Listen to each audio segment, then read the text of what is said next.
jeg ud og får et par glas vin. Jeg har svin, ikke svin. Der er forskel. Nå, så går jeg og fortæller sådan lidt om, nu skal I bare høre her, jeg har baget sådan, og jeg har gjort det, og dit og dat, og åbnet mig fra alle hjørner og kanter og hele verden, og det hele, jeg synes selv, jeg har lidt under mig selv. Så jeg kom ind, og så skulle finde en plakatting, og så noget der, kom ind, så det er faktisk, jeg siger det, ikke?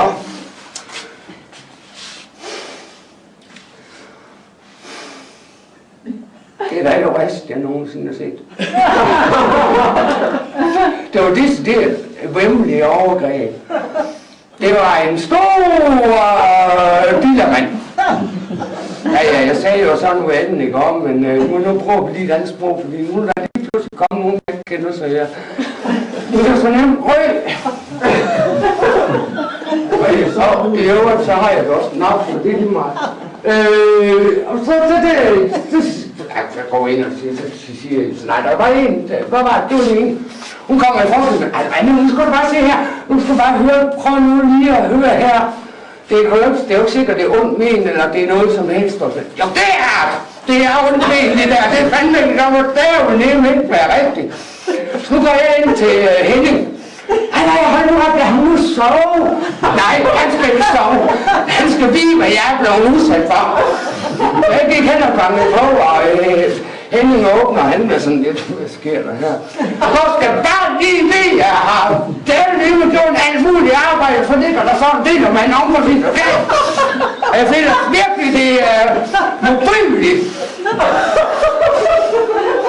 Nå, siger Henning så. Jeg ved, hvad det er ham. Sådan som han reagerer, det kan da kun være Henning, der gør det. Han vil ikke engang kigge af. Så går jeg op til Sande, så siger Sande, kan du se her?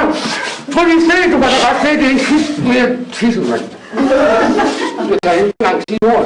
Det er sgu da mange, der åbner sig. Nu skal du bare høre her. Jeg så nogen, der bøjte derop. Nå, gjorde du det? Det er bare lige for at lige fortælle, at sådan en situation, det kan åbne mange ting. Så siger jeg til Sande, prøv nu lige at se. Nej, jeg kan ikke se. Det er altså det siden jeg sidst har set sådan så. Nå, så siger jeg, det er også for mig, men jeg er fandme. Men det er godt at se, at den kommer. Vi får, hvad vi beder om. Jeg har ikke bedt om. Men jeg havde jo bedt om, at jeg kunne da godt tænke mig en gang at møde en rigtig søge fyre, som skulle lide mig sådan, som jeg var. Ikke? Men så kommer jeg sådan lidt ud i køkkenet, og der står Henning og Connie og laver mad. Og siger Connie, ved du hvad, du skal bare blive andet. Det kunne da godt være, at det var mig, der lige havde lavet den fejl her, fordi jeg er sådan lidt hurtigt i det. Så jeg tog bare hele tingen og lavede dem over, så det ville nok være mig, der klædte mig ud. Siger jeg, Connie, du må da gerne tro på din plakat.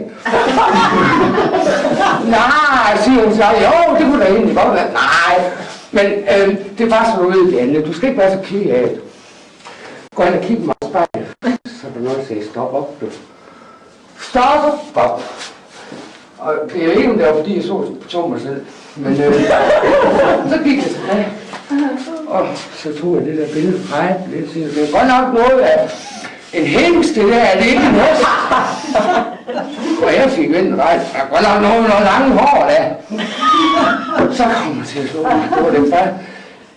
Det skulle da øger. Og jeg har selv klædt den ud. Og det må man sige, at jeg har noget selvterapi, der ligner. Jeg har sgu aldrig været ude på det lignende. Det har jeg ikke, og det var lige de der 10 minutters undskyld. Og især dig, Poul, du var den første, jeg gik til angreb på herinde. Fordi du var lige ved siden af, der var ingen ingenting. Så her har jeg meget afstand til dig. Så det kunne jo være ham jo. Nå, så jeg vil gerne sige undskyld. Jeg håber, I tilgiver mig.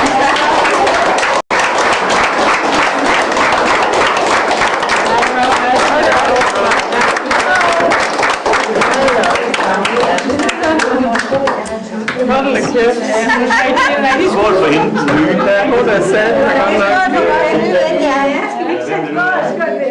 kan godt nok.